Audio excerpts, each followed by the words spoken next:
বলেন না সুবহানাল্লাহ।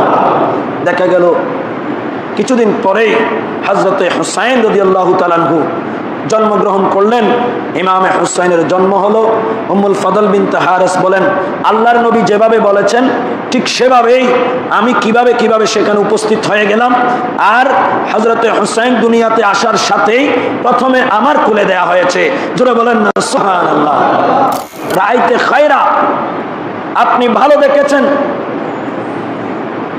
কি দেখেছেন?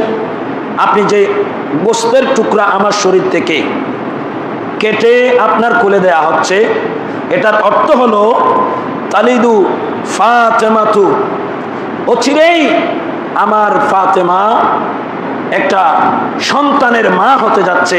জোরে বলেন না সুবহানাল্লাহ। আরেকটু জোরে বলেন। আমার মেয়ে ফাতেমা রাদিয়াল্লাহু তাআলা আনহার ঘরে